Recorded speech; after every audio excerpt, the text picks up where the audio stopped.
मध्य प्रदेश के पूर्व मुख्यमंत्री दिग्विजय सिंह 33 साल बाद चुनाव के मैदान में राजगढ़ से फिर से, और इस समय यहाँ लोगों से लगातार जनसंपर्क कर रहे हैं, छोटी छोटी सभाएं कर रहे हैं।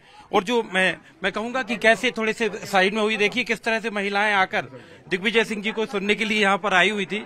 तो सर मैं आपसे एक चीज सवाल पूछ रहा हूँ, अभी आप जो बात कर रहे थे बड़ा मतलब पूरा फोकस आपका लोकल पे है। बात यह है, हमारे यहाँ संसदीय प्रणाली है और संसदीय प्रणाली में जनता अपना प्रतिनिधि चुनती है।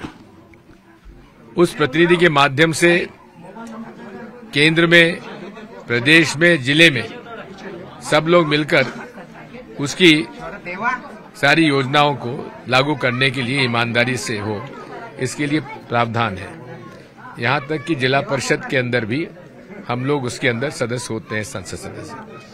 तो इसलिए जरूरत इस बात की है कि जो भ्रष्टाचार चला हुआ है जिलों में, ब्लॉक में, अब यहाँ पे कुटियां जो हैं, कॉलोनी जो हैं, कॉलोनी तब मंजूर होती है जब तक 25,000 रुपए गरीब से न ले लें, तब जाके उनको मंजूरी होती है। ये सारी शिकायतें मेरे पास आ रही हैं सर। लेकिन अभी जैसे अमित शाह यहाँ पर आए, उन्होंने आके कहा कि आशिक का जनाजा है, जरा धूम से निकले।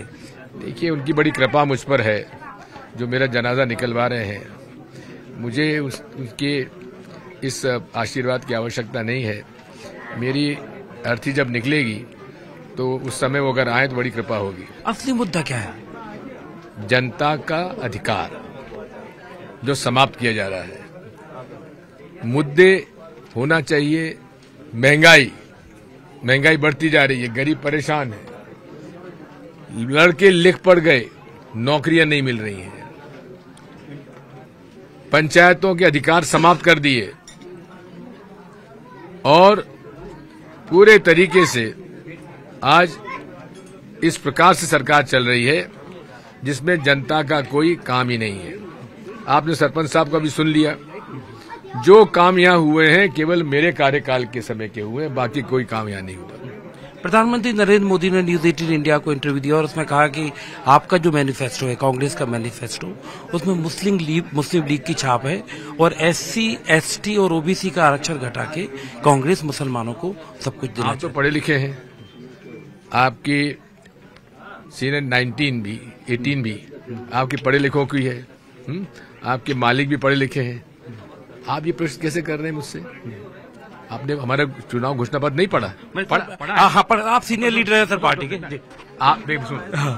आपने चुनाव घोषणा पत्र पढ़ा है? हाँ जी, पढ़ा है, मैंने पढ़ा। उसमें इसका उल्लेख कहीं मुस्लिम लीग उसमें नहीं, मुस्लिम लीग कर रही है उसमें। जो बेसिकली मैं आप पार्टी के वरिष्ठ नेता हैं सर, इसलिए मतलब मुझे प्रधानमंत्री के सवाल पे जो उन्होंने कहा उस पे आपका जवाब।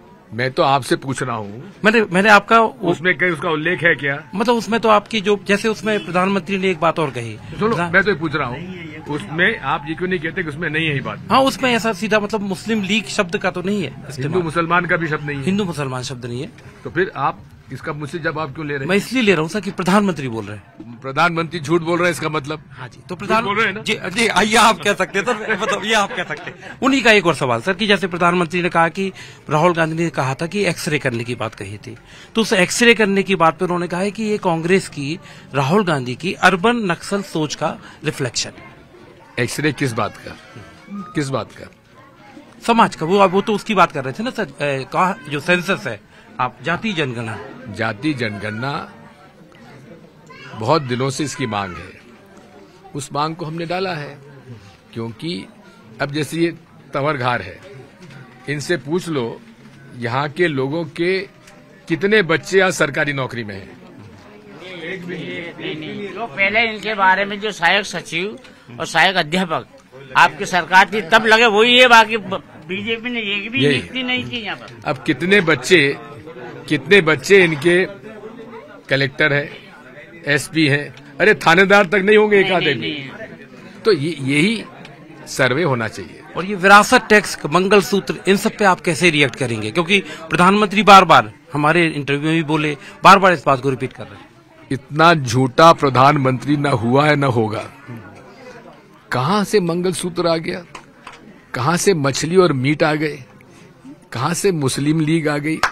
ये पूरे के पूरे तरीके से झूठ बोलते हैं प्रधानमंत्री। और हमारा तो खुला खाता है। हम लोग गरीबी मिटाना चाहते हैं, शिक्षितों को रोजगार देना चाहते हैं, महंगाई कम करना चाहते हैं। अब ये मजदूरी करने बाहर निकल जाते हैं, मजदूरी कितनी मिलती है? 250 200 रुपए मिलते हैं बेचारों को। अब 200 रुपए में एक परिवार कैसे चलेगा? मजदूरी नहीं बढ़ी, मीठा तेल के भाव बढ़ गए, महंगाई बढ़ गई, हर चीज महंगा हो गई। इनका परिवार चलेगा कैसे? और इसीलिए हम कहते हैं, हमारी घोषणा पत्र में है, यदि सरकार कांग्रेस की बनती है दिल्ली में तो इनको मजदूरी 400 रुपए कर दी जाएगी। एक दूसरा, गरीब महिलाओं के परिवारों को 8,500 रुपए माहवार यानी साल में 1 लाख रुपए उनके खाते में डाले जाएंगे। सरकार कांग्रेस, हम लोग गरीब की बात करते हैं, कांग्रेस ने हमेशा गरीबों के कर्जे भी माफ किए, किसानों के कर्जे माफ किए। मोदी जी ने 10 साल में बड़े बड़े उद्योगपतियों की 16 लाख करोड़, कितने? 16 लाख करोड़ बड़े बड़े उद्योगपति कर्जा माफ किया है।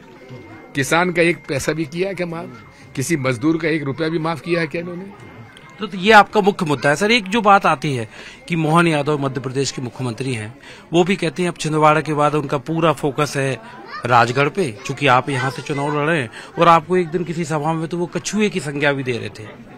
देखिए, बात यह है, मोहन यादव मेरे बच्चा समान है, नए नए हैं, ठीक है।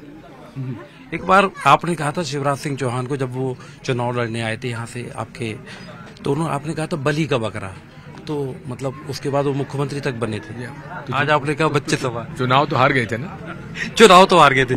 इस बार के चुनाव में सर आपको, जैसे आप आए राज्यसभा में, आप वैसे ही सांसद थे, आपको बीच में फिर धूप में गर्मी में प्रचार, 33 साल बाद वही दोबारा जमीन पर। ये बताओ, मैं कब गर्मी में नहीं रहा, कब मैं धूप में नहीं रहा, कब जनता के बीच में? अभी आपने पूरी परिक्रमा भी की थी, तो इसलिए मुझे इसका फर्क नहीं पड़ता। ये बाबू लोगों को फर्क पड़ता है, हम लोगों को फर्क नहीं पड़ता। आपको क्या लगता है सर, चुनाव जीतेंगे? क्या हारने के लिए लड़ रहा हूँ?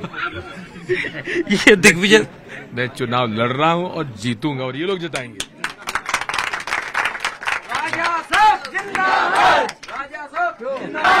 कांग्रेस पार्टी। ये है मध्य प्रदेश के पूर्व मुख्यमंत्री दिग्विजय सिंह, जो दावा कर रहे हैं कि एक बार फिर वो चुनाव जीतेंगे 33 साल बाद राजगढ़ से। और यहाँ से जो उन्होंने अपनी किस्मत को फिर से यहाँ पर दांव पर लगाई है, वो चुनाव जीतने का दावा कर रहे हैं।